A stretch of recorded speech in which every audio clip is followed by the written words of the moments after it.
Hey folks, and welcome to another episode of the Creator Toolbox. This is the show that's all about the nuts and bolts behind your creator business. I'm Colin Gray from thepodcasthost.com, joined by Jacob as always. How are you getting on, Jacob? Great, good to be back. Excited for this one. Good, indeed. And we also have a guest, as always, of course, an excellent guest. And today we have Amanda Webb. How are you getting on, Amanda? I'm good. Good. So, Amanda, you work under the brand Spiderworking, don't you? You are a digital marketing ROI and analytics mentor, basically working to help people get more out of the digital marketing. Is that it? That sum up what you do? Or do you have a better way? Do you have a good elevator pitch that you tend to give people? Yeah, I mean, that's pretty much it. I help businesses to make sure that they're not wasting the time that they spend, because that's the biggest thing. I think people worry that they're spending so much time doing their marketing. Is it actually doing anything? So starting with Google Analytics, we evaluate everything they're doing and put together plans that are going to help them improve their results and hopefully mean they can spend less time doing it. Indeed, that's what we all want. Less time doing that and more time doing the fun bits, creating that content, all that stuff. So I've no doubt you've got loads of tools to share with us today then. So should we get kicked straight into it? You said you had loads, Amanda, don't you? So you've got, we're going to try and rapid fire a few today, I think. So we'll see how we go, see how many we can fit in. What you got for us first then? Do you have a favourite tool you want to start off with? My absolute favourite tool, because it's the tool that has saved me so much time, is Toggle. It's a tracking tool. It's basically it's based for freelancers who want to measure how much time they're spending on client work so that they can charge them. But that's not how I use it, because I don't charge by the hour. I use it to monitor my own time, to make sure that I'm not spending too much time procrastinating or scrolling through my phone. So when I start a task, I start it off. When I finish a task, I finish. When I first started using this, I found out I was sitting by my desk 10 hours a day and working 5, right, which is ridiculous. Right. So now I don't even spend 10 hours at my desk. I spend 8 hours, and out of that I'd probably be working 7. So I'm very happy that I discovered this tool, because it's really, I never don't use it, because if I don't use it, I will procrastinate. Oh, interesting. So what did it teach you that you were doing, particularly outside of those start and stop hours? Like, did you kind of learn a little bit about what you do to procrastinate, or what the causes of it are through using that? Was there anything that came up for you? I think, like most people, a lot of it's my phone, and now I hide my phone. Well, I don't hide it. I put it somewhere and then I forget where it is. So it is essentially hidden. So these days I will not know where my phone is most of the time. If you ask, well, I do know where it is now. It's right here, and I'm wondering, did I put it on Do Not Disturb? That's all going through my head. But usually I have like an Apple Watch, and I have to call my, you have a little button on it you can press and it makes a noise. So that was the first thing. But that doesn't stop me looking at other social sites, but really just knowing that I need to focus on the task, because otherwise I'm not going to be putting my hours in. So I have like a goal to work for 7 hours a day, and as long as I hit those 7 hours, I'm happy, and then I can have a little scroll. But I've really cut back on my social media use. I think most of us are that. But things sneak in, like you replace social media with email, for example. Happens. Oh, well, I can't look at Facebook or Instagram. Let's have a look at my email. Nothing's changed in the last 30 seconds. Okay. So that has been the main thing. All those little things that I was doing that were stopping me doing the main tasks that I should be. And that's enabled me to get into like a state of flow when I'm working now as well. So because I go, no, you can't look now because you won't clock up your hours, that keeps me like working on the thing I am, which means I'm working better on the thing that I am working on. I love that. It's the kind of thing that you think is almost like too much monitoring or too much admin or something, like the Pomodoro technique. I remember playing around with that. You know, the little tomato that you set to 25 minutes, put in your desk and try and work within that. And you're like, this is ridiculous. A tomato that's going to beep at me in 25 minutes. But it's anything that just puts your mind on focus, isn't it? It kind of highlights time and helps you say, well, no, I'm still within my 25 minutes, therefore I'm not going to pick up my phone, pick up my social media. Yeah, it's great. Yeah. Or it's only 2 minutes since I last looked at my phone and it seems like an hour. What's going on? Yeah, good stuff. Yeah, I used to use Toggle a lot for client work, actually. Back when I used to do paid client work, hourly work, Toggle, really good tool for it. I found it the best for that, actually. But yeah, hadn't thought about using it for my own self-control. That's great. Since you've got so many, Amanda, do you want to jump on to another one quickly as well? What have you got next in your list? Yes. So just on a personal basis, if I do a workout in the morning, I'm more productive. So I know that's not for everyone, and I'm totally not trying to tell people who don't work out they should work out, but it works for me. So Apple Fitness, that's my next one. Another tool I could not live without. Every morning, it sets up a routine for 4 weeks for me. So all I need to do is get up in the morning, press a button, it shows me what to do. And it's just become a habit now. Sometimes I don't feel like it, but if I don't do it, I feel rubbish. And if I do it, I get off to a flying start in the morning. So that's been great. All my stuff is Apple. It's not like I'm not a real i nerd. I just happen to have Apple stuff. So that works perfectly for me. I can use it on my phone. I can use it on my iPad. I can use it when I'm away. So it's really good for that. Okay, you just get tied into an ecosystem, don't you? And then it's, that's just what exactly. you live with, what you use. So talking of Apple, the third tool, and this is another one, and this is like a business and personal tool that I couldn't live without, is Apple Notes. It's just the perfect way for me to organise everything. So I have folders and notes for all my content projects, all my client projects, going to the gym. I have them for, like, when you get an instruction manual, it's lots of paper and they stack up. I just scan it in and put it in a note. So whenever I need to work out how something works, I can put it in there. So that's been invaluable as well. Saves a lot of time fiddling through trying to find the right information. Yeah, do you know, I never used to use any of the kind of basic Apple tools, but I've started using Notes for so much more, actually, just because it's, I don't know, I used to try and put it always in Cloud Tools. I used to be a real Evernote guy, and then I kind of shifted over to using Notion, and I always thought, because I can access it anywhere. But actually, I never really need my notes outside of my phone. It's always there, it's totally fine. So I've just used that because it's so much quicker and simpler. Jacob, and that's the ecosystem too, because you've got it on your... Amanda? That's the ecosystem too, because you've got it. I've got it on my phone, I've got it on my computer, I've got it on my iPad. So I can pick it up anywhere pretty much. I know not in the cloud, but still. Yeah, absolutely. Jacob, do you use any like habit tracking apps, or like are you Apple? I think you're an Apple, aren't you? I use Notes for a really messy dumping ground. Actually, a question for you, Amanda. Have you managed to find a good way to organise Apple Notes without... is there folders? Because I've never actually found it. I literally just create a note. I've got like some pinned notes at the top where I've got a shopping list template, and like that's the kind of thing I use it for. Like regular kind of day-to-day things, or just scribbling down stuff while I'm on the go. But yeah, how do you organise your Apple Notes? There are folders, but you might need to expand the sidebar to see them. So yes, I have folders. And within the folders, I have the notes, and each folder would have its pinned notes as well. So, and then you can organise the folders however you want. They don't have to be alphabetical order. You can pick them up and move them. And that's really good because I can quickly go to the note that I kind of know where it is in the list. So I can just quickly go into that folder and find what I want.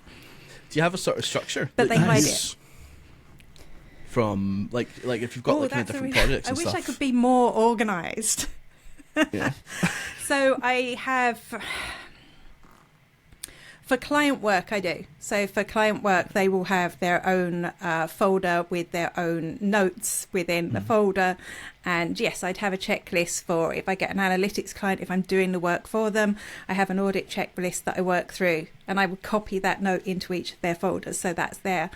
And then I'd have I write down my progress, everything that I do. Because analytics is so weird and different every time that you do it, I want to go, how did I fix that problem? So they'll always have a note for that within that client's thing, and then a list of the things that they want to know. And then I have other random notes. So I'm not that organised, but I have 2 or 3 standard notes that I'd use for each client, for example. Or for my content, for the live show that I do every week, I've got a bunch of notes that I update. Right. So there are checklists there to make sure I follow the whole process that I'm supposed to follow. And then I have notes for when I'm doing the research for it, and various other things as well. Yeah. Important links is good. I like that. It helps a lot to have the structure, and then at least you know where you're going if you need to find something. Yeah. I'm so messy with mine. It's bad. Cool.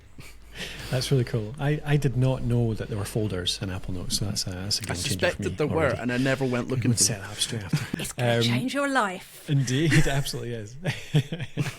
Jacob, do you want to jump into yours? What's your tool of the week?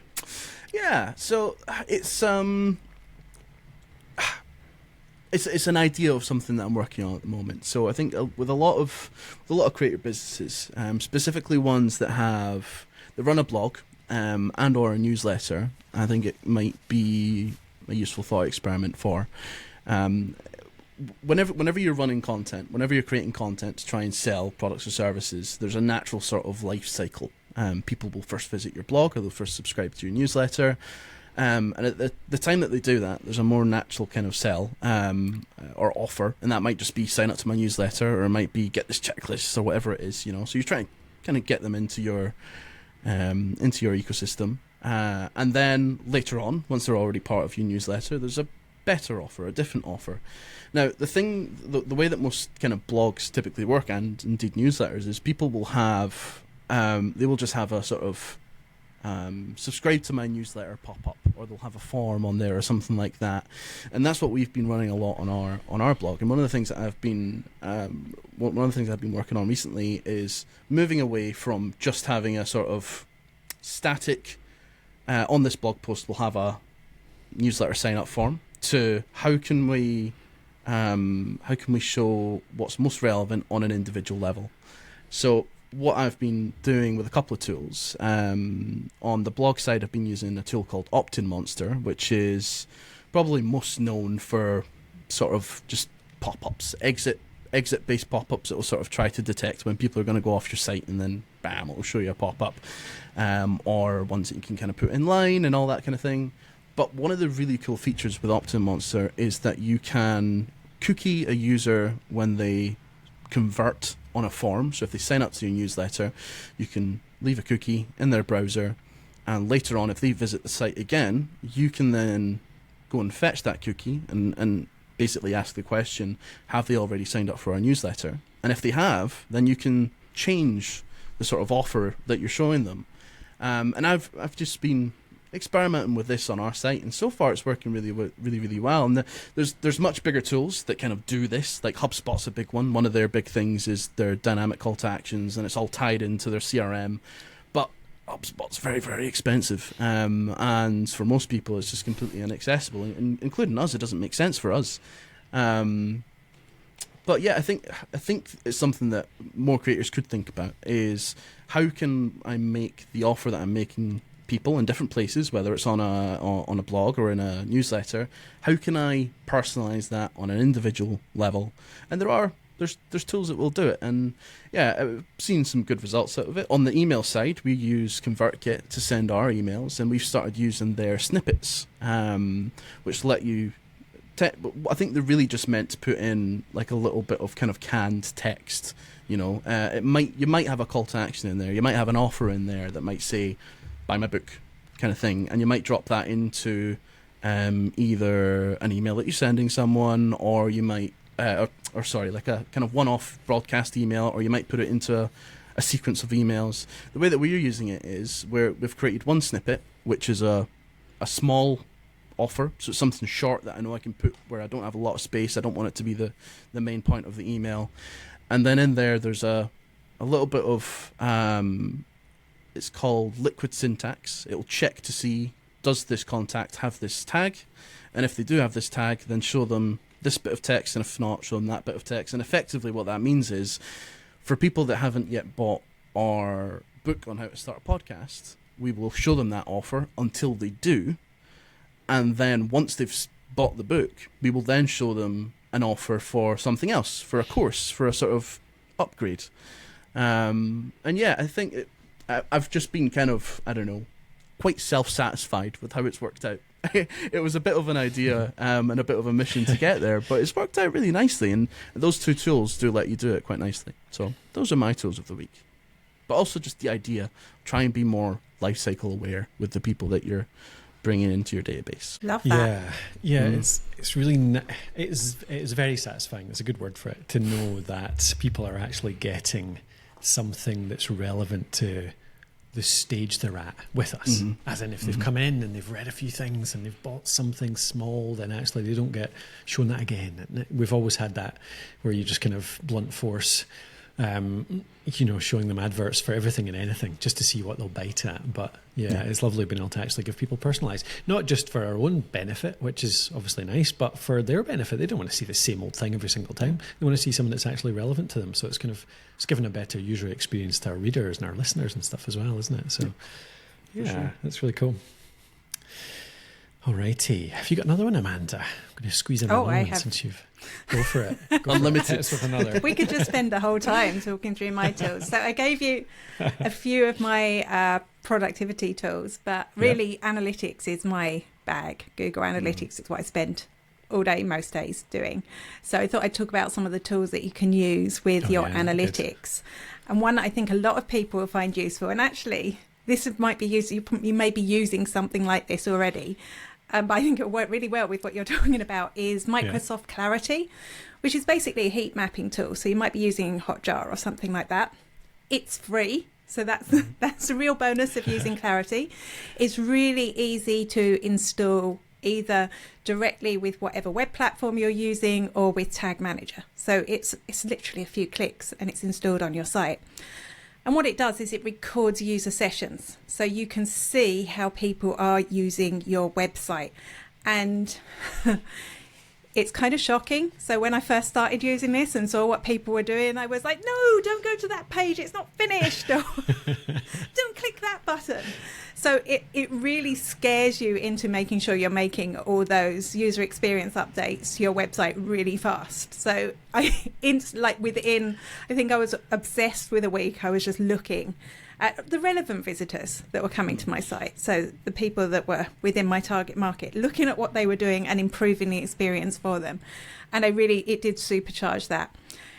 I do get a bit obsessive, particularly when I'm selling something, because, if I send out an email, I can see how many people are on my site right now, and I can see exactly what they're doing and what pages they're looking at. But again, that informs me about what's working. So if they're not able to click the button, or they're not clicking the button, or they're not, they're spending too long looking at the price and not clicking the button, there's lots of things that I've been able to improve. So things like adding in payment plans rather than just the full cost.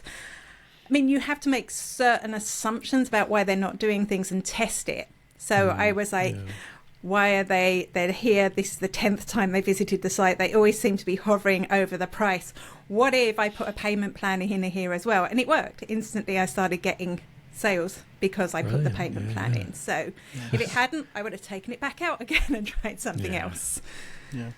Yeah, that's really cool. It's great to know an actual live example of how it did improve your site as well, like something like that. Yeah, there are many others. It is scary. Got any other good examples of like things that you noticed that were, blindingly obvious once you see it in those kind of recordings, but weren't before?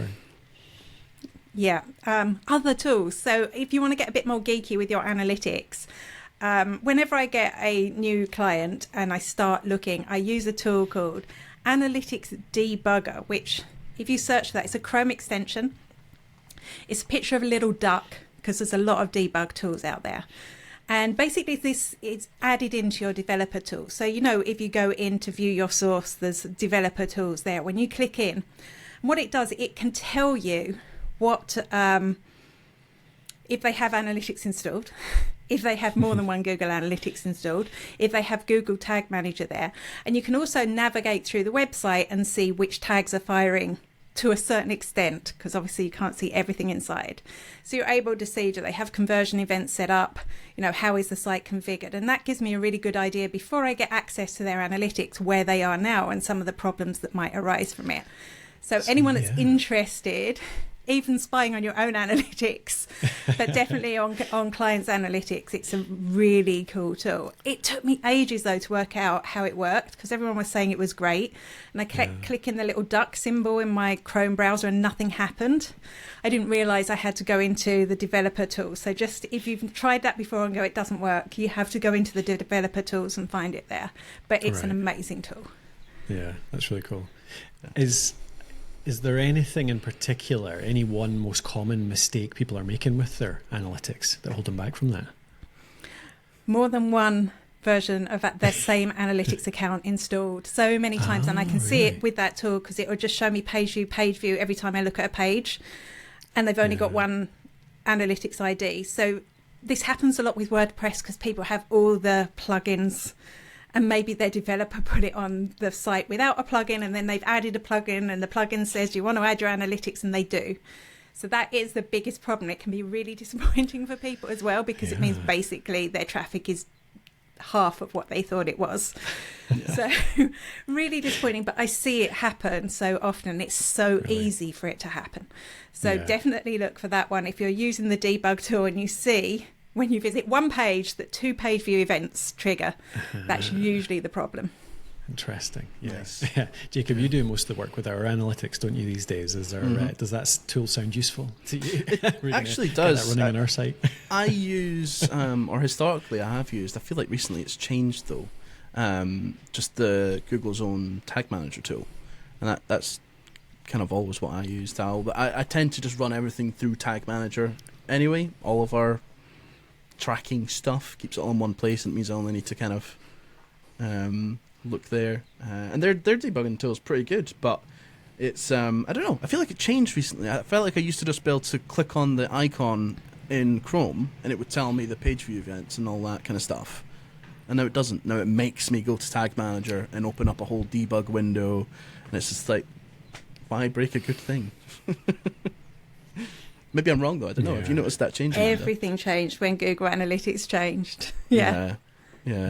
Why break a good thing? I mean, isn't that Google's policy? That's their actual philosophy in life. Yes. Let's not even get into it. So I suppose just to say the difference is with the debugger tool, you don't have to have access to their analytics or their tag manager. So that's the difference. It's more for looking at other people's sites rather than your own. But that can also be really good if you want to look and see how one of your competitors' sites is configured. That can be really useful. Not that I'm putting evil spying ideas into your heads, but it's good for that too.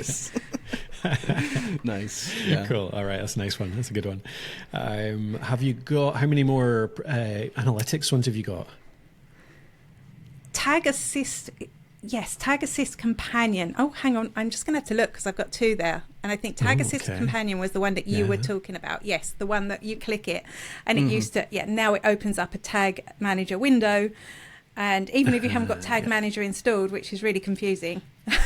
But what that does do, it gives you access to debug mode in Google Analytics. So even if you don't look at the Tag Manager, you can look at debug and see what's actually happening there. But the other one I like is, we've got something just happened called Consent Mode 2, which means most people's cookie blockers don't block cookies. Don't look too close at mine. I'm working on it. Even big organizations, you'll notice that their cookie tools aren't blocking cookies. Now, Google just introduced Consent Mode 2, which is basically saying if you want to run ads, you have to have consent mode actually working properly with your cookie blocker, so that you're not tracking their visits to your website, can't see them in Clarity, and you can't see them in Google Ads. You have to have that unless they give consent. So there is this really cool, it's like another Chrome plug. I love my Chrome extensions until my Chrome crashes and I have to uninstall them all. But this one, it's called, I'm just looking, I think it's called Tag Explorer. I'm going to click it now. Yeah, Tag Explorer. And it's just a little magnifying glass that sits on your thing, and it will tell you what cookies fire when you visit a site. So you can see, it's already tracking me before I've done anything with the cookie banner. And then when you click the cookie banner, does anything happen? So if you want to check your own website to see if it's working properly, that's a really good one. I don't want to call anyone out because so many people, like I say, including myself, but I'm working on it with my web dev, it's not configured correctly. And it really is down to your cookie banner tool that you're using, one that works with consent mode, and then enabling it. That's the key. So that's a good one for just seeing what are people tracking when you go to your website. Yeah. Again, it's useful for me because I want to see are people using Tag Manager before because like Jacob, massive fan of Tag Manager, don't like to do anything without it. So straight away I can go and I can see, have they got Tag Manager implemented? Have they got Google Analytics? What other tags have they got on their site? Yeah. All right. I'm definitely not furiously writing notes saying I need to check if we're compatible with cookie mode 2 or whatever you said. Consent mode 2? Yeah, I got it. Consent mode 2, yeah. Cool. All right. I'll jump in and do one of mine, and then let's get into Creators of the Week, because we're on to, getting about half an hour into the show now. So mine is, this week, I've been very much enjoying playing around with a new toy on my desk, which is the Elgato Promptor. So I came across this. I've been looking at getting a teleprompter for a little while, I've always shied away from using a teleprompter because I've spent a lot of time training how to be a good speaker, and I've spent a lot of time practicing that and learning how to do it well. So I've always kind of thought that I should use that and present without reading and all that and try and remember. But sometimes, it's actually just really handy to be able to just read a script. And actually that kind of presentation skills training comes into that too, because I can actually read a script reasonably well without sounding utterly like I'm reading. So I took the plunge and decided to get one. And I started looking into them, and the Elgato Prompter, quite a new product, seemed like good timing actually that I bought it, because it was just coming up loads. And there's a few different things that make it slightly different from a normal prompter if you haven't come across it. Normally with a teleprompter, it's just kind of it's almost just a cage. It's a frame with a curtain on the back. You put the camera in the back of it, in front of the mirror, and you put an iPad or a phone or something on the front. You always have to have your own screen and your own camera. And the teleprompter itself is really just a frame with a little kind of funny half-pass mirror type of thing. But the prompter, the Elgato Prompter, actually comes with its own screen. And that's actually a bit of a game changer for me, because it means you don't have to have any other screens. You can actually use it as a second screen on your computer. And that brings a whole bunch of stuff to the fore for me. For example, right now, I'm recording this on the prompter. I'm looking at you guys. I'm looking at you, Amanda, you, Jacob, on the screen, because I've got a Riverside window on my second screen, which happens to be the prompter that's right in front of the camera. So right now I'm looking at your faces, but it looks like I'm looking at the camera because the prompter is actually showing your faces in front of the camera. And that's possible in a hacky way if you've got an iPad or an iPhone, because you can sometimes connect it up to your computer as a second screen, but it's not half as simple, especially if you're a PC user rather than, connecting different types of phones. So it's so cool, actually, I've found, for recording podcast interviews or live events, because I can actually look people in the eye and not have to, it looks like I'm actually looking at the person. I genuinely think that adds a little bit of extra engagement to an interview, being able to kind of look at somebody like that. So I'm really liking that. But also, there's the obvious teleprompter stuff. It's got its own software built in, so you can have the script running. It's just really simple for actually doing the traditional teleprompter stuff, showing the script on there, because again, it's directly connected as a second screen. You don't have to have an app on your iPad, all that kind of stuff. It just runs on the computer you're actually recording on. You can run it with all sorts of different cameras. It comes with all these fittings for different DSLRs, different webcams, all that kind of stuff. So it's just really handy in that way. But there's silly little things I've been enjoying about it too. Like, I now have my calendar just sitting up in this second screen up here all the time, full screen. And it's just like I've got a calendar on my wall right in front of me. And that really helps a person like me who's completely and utterly unorganized and scatty and misses stuff all the time unless I have something shouting at me to do the thing. So I've got in the habit now of having this calendar just sitting there, and it's telling me, oh, you've got this thing coming up at this point. And it's great. I've just really enjoyed that. So yeah, the Elgato Prompter, it's not the cheapest thing in the world. It's definitely more expensive than your average teleprompter. But, like I said, you don't need an extra device. You don't need a phone, an iPad or whatever. So it does come with kind of more utility, I think. So yeah, I've been really enjoying it. Have either of you guys come across it at all so far? Yeah, I'm really jealous. I really wanted one. I was on the verge of buying one, and then I saw a few people having problems connecting it up to their computer, and we've had issues before with the cam link from Elgato. Oh, really? I do use Stream Deck and a few of their other things, but I was just a little bit worried because it was such a big investment that if it came and it wouldn't work, even just sending it back would just be painful. So your review's swaying me back to looking at it again. I don't like teleprompters. I tell people not to use them, but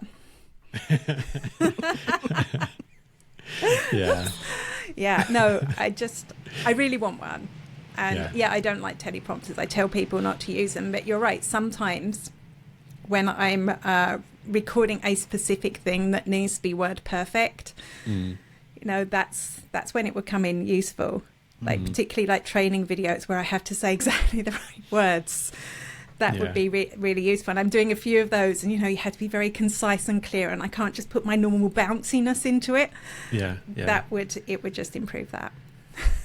It's yesterday I did a live talk as well. There was a summit I did with Amanda. You'll know Teresa Heath-Waring. She ran her Rise Above event yesterday, and I was honoured to be able to do a session for her during that event. Half an hour talk. It's something I've done fairly often, but it's still quite nice to have the bullets in front of you, just to have something there as a prompt. And I had that on the screen.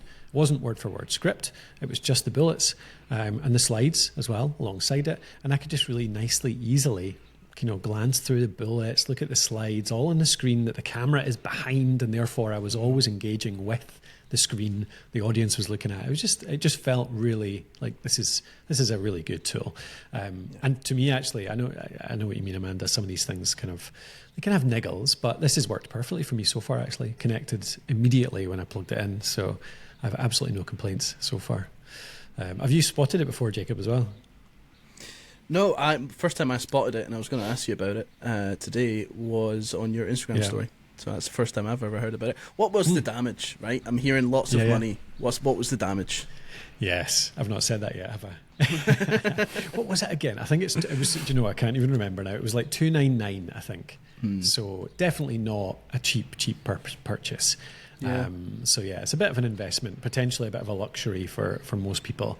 But I think we do enough education videos which really benefit from having a script. We do enough live events that I think it's really worthwhile, and enough interviews like podcast recordings and stuff like this that I think it does actually. It's not an essential by any means. It's just a little kind of a small level up potentially, but I think it does make enough of a difference that's not an insignificant bonus to it as well. Alrighty, sponsored by Elgato. If you're interested, info get in at touch. thepodcasthost.com. Please get in touch. All right. Yeah, exactly. Right, let's jump on to creators. Usually we'd go first, Amanda. We'll put you on the spot. You're our creator of the week as the person that's come on the show.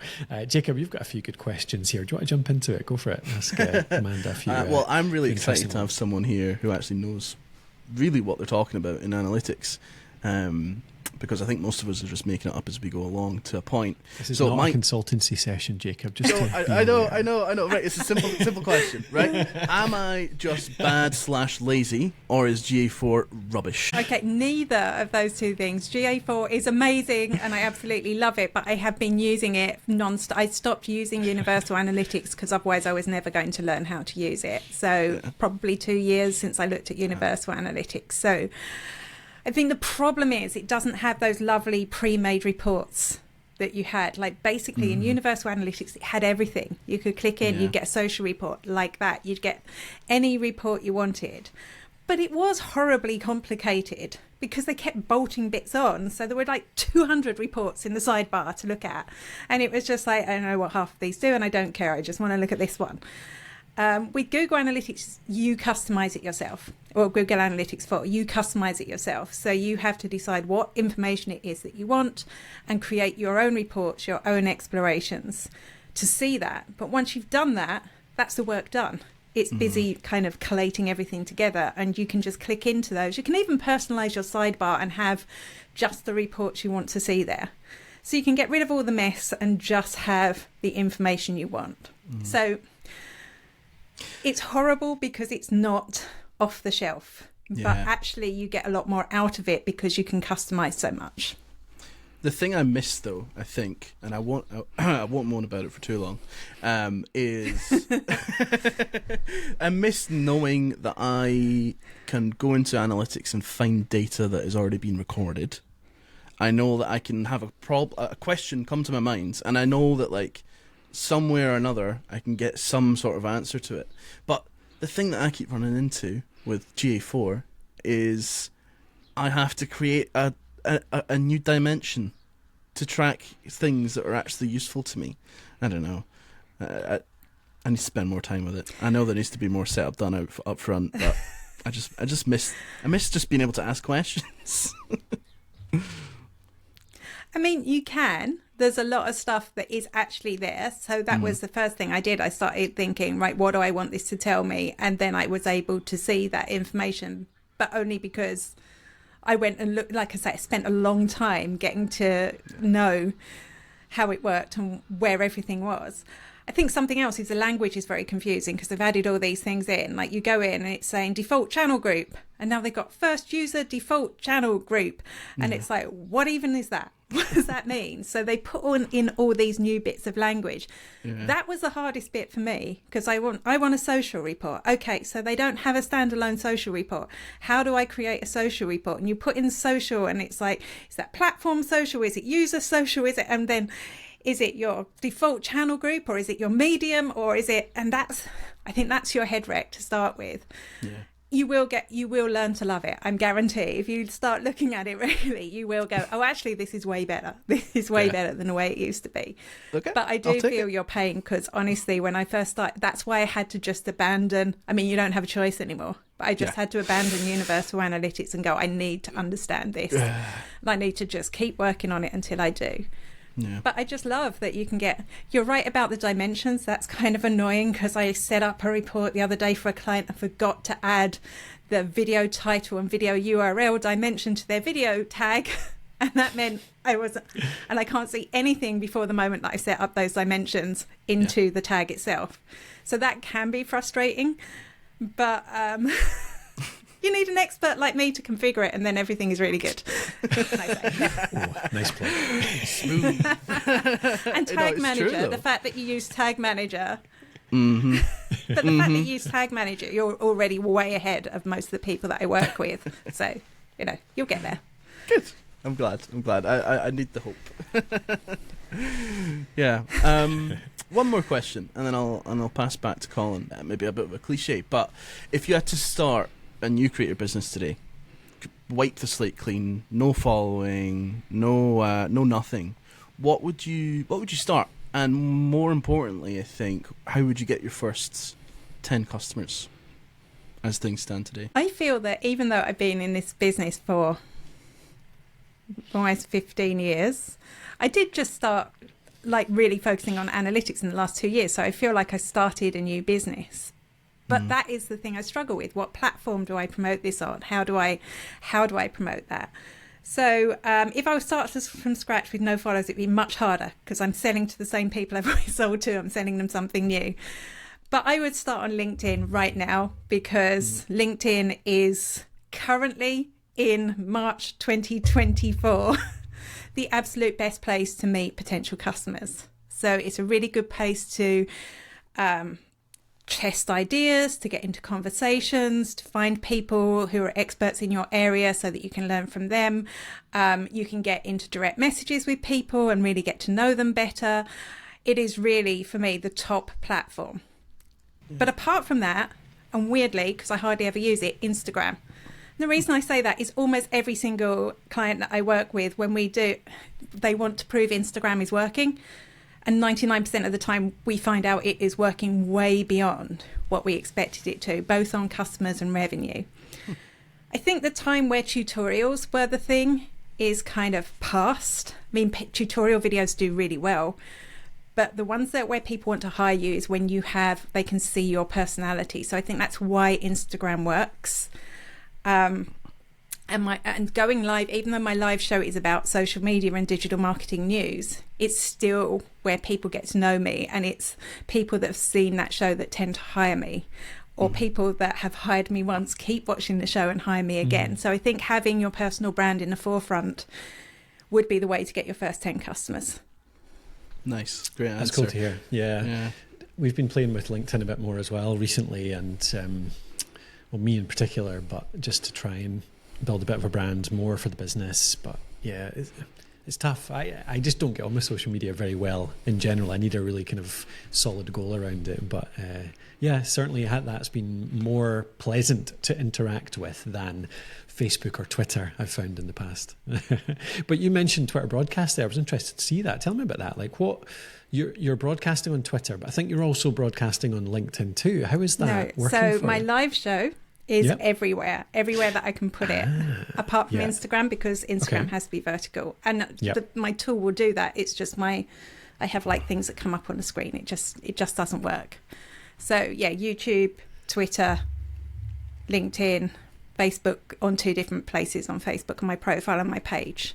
And then we do a live audio on LinkedIn. So we do a live audio recording I afterwards, see, right. which is myself and Making Sang. We do a little, it's just a bit of banter really, but we talk about Yeah. one of the stories. People can come in. It's a really good way to get podcast guests. So Yeah, anyone that's listening, we invite them to come. Obviously, we do a little bit of a check before we get them in. We record it on Descript because LinkedIn doesn't record itself. And we get great contributors coming in to have their say as well. So it's actually fun because it's live, much like we are now, but we never know who's going to turn up. So we have great contributors to that. So that's great fun. And it was Twitter / X audio. But then Elon Musk bought Twitter, and I was like, I'm not putting all my content gems in here, because what's going to go wrong? It might not last. So we moved to LinkedIn, which we never get as many people listening in on LinkedIn as we did on Twitter. But actually, I think the quality of the people that join us are way better there. That's been my absolute experience with LinkedIn. The numbers are way lower, so I've had to readjust my expectations in terms of reach and comments and likes and all that kind of stuff. But it's much more true, if that makes sense. Much more real, actual real people, as opposed to just passing nonsense. Yeah, so that's cool. How's that? So that LinkedIn audio, I've not played with that at all yet. You're broadcasting that just audio, no video at all? Is that right? Just audio, yeah. So it's interesting. I think a lot of people, I remember when Clubhouse was the big thing, right? Everyone was saying that, and I really couldn't be bothered to spend my time listening to people on Clubhouse. But then it came on Twitter, and I was like, well, this is like a channel that I'm using every day anyway, so why not give it a go here? So I tried it out, and I still didn't listen to other people. It was just us. But it was exceptional. It was you feel like you're building a deeper relationship with people when you hear them. People aren't always ready to go on camera. Like today, we delayed this recording by half an hour because I was in the gym and I needed to come back and brush my hair and stuff. Look normal. So it's like people don't have to worry about that with audio. So I think people are more likely to join you and be a part of it than if they go, oh, well, I'd love to contribute, but I can't put my camera on because of the state of me. That works really well. So both on Twitter and LinkedIn, that has been great. I really feel like we're getting to know our contributors a lot better, and we give them a shout out. We give them a moment to talk about their business as well. So that's been working really well. That's brilliant. I'm going to have to look into that properly then, because I wasn't really aware of that, if I'm honest. I knew the Twitter broadcast functions were there. I didn't really know they had that on LinkedIn, and that really suits obviously the kind of stuff we do as well. And I put out a newsletter a couple of weeks ago along similar lines around the pressure people are feeling in podcasting right now to do video, and the not insignificant barriers that is. Like that exact thing you've just said there, Amanda. Like people do care, like rightly they care, like what you look like on camera, your lighting, the background, all that kind of stuff. It creates a much bigger barrier to doing it in the first place, and then even to connecting once you're on, because there's a screen between you and them. So there's definitely something there. I'm gonna have a look at that. It's great. All right, let's look at then your Creator of the Week then, Amanda. I think you said you might have had a few options for this as well. Have you got maybe a couple you can jump through? Right, we're definitely going to have to get you back on again for a future episode. I'll give you some. I've got like 3. All right. Can I give you 3 on my list? Go for 3. it. Fire it's not fire a million. I have more on my list, but we'll go with these 3 because I think they're worth it for different reasons. Oh, excellent. Even better. Right. Yeah. We'll trust you. Go for it. So I do a lot of work with tourism businesses. I do workshops for Vulture Island, which is the government organisation that helps promote tourism businesses.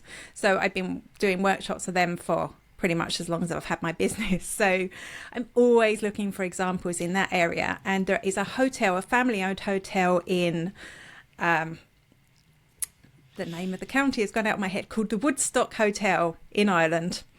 And the two owners of the hotel are just amazing. So they create reels, they create videos, they're all fun, there's all a bit of banter, but without bringing down the quality of the hotel. You'd never think that you weren't going to get a quality experience there. They do just fun, quick reels, they're full of ideas, totally committed to this. I mean, they're hoteliers, they have a lot on their plate. Having worked with hoteliers, I know their days are crazy, but they still manage to put out humorous, fun content on a regular basis. And I was talking to Sean. So Sean is the guy from the Woodstock Hotel. He told me that it was actually loads of people were booking. And I think that goes back to what I was saying. People want to know the people behind the business. So people would get in touch and say, oh, I love your reels, I have to book in. So it's events, weddings, as well as just general tourists. So definitely check out the Woodstock Hotel. They're not specific to a network. You'll get them on Facebook, and Instagram is mostly where you're going to see them, but they have accounts on LinkedIn as well. So definitely worth following them. And if you ever need an example for a tourism business doing something amazing, it's them. Yeah. Do you have an example? So that's my tourism one. What? Yeah, perfect. Do you have an example of one thing they do which is, makes their Instagram stand out, or their Facebook or anything like their reels, for example, particularly? How do they do it? So on Pancake Day, for example, they did a thing where the two of them, the husband and wife, had a competition to run through the hotel flipping pancakes, and they had like a whole layout that they had to do, and they had to flip the pancakes all the time as they did it. So, they're running down corridors, they're here, they're flipping it, there's competition between the two of them, there's a whole story going on here. So they're pushing each other out of the way. And then, of course, they arrive in the breakfast room, which is amazing, and they've got their amazing pancakes and all the toppings. They have to make one. That is the last bit in it. So that was a good way to tie in, look at the amazing breakfast we do, along with a trend for a holiday, which smart. Most hotels just ask the question, what are you putting on your pancake? They really made a splash. Yeah. So that's just, they do tend to trend jack a lot. Joe Biden came to visit. This wasn't a reel, this was just an Instagram carousel. Joe Biden came to visit Ireland, and they photoshopped him into different locations in their hotel. So behind a wedding, going like this, sitting in the lounge, sitting up in bed. So there's a lot of humour in there. But at the same time, like I say, it's showing off how beautiful their hotel is at the same time. Every minute, yeah, totally. That's great. Excellent. Good examples. All right, what's your number two? Number two is a analytics creator called Dana Tommaso. I think I always say her name wrong, and I have Italian roots. You'd think I'd be able to say it. For me, she is, apart from me, if you don't know much about analytics, follow me. I'll give you tips. Come join my mailing list, of course. But apart from me, you should really follow Dana, because she is really into, you're going to love her, Jacob. She's really into the geeky stuff about analytics. She's really into Tag Manager. She's on top of it. She can do all these things I'd never even thought of doing, and I'm like, oh wow, that's incredible. She has a live show, which is an interview show that she's just started. Her company is called Kickpoint. She's been on all the podcasts, so I just need to eclipse her and push her out of a few of those so that I can get on them too. Not on yours yet, right? No, but she just is so smart and so relatable, and every time I watch something from her, I feel like I've learned something. So if you're into your analytics, she's somebody to follow.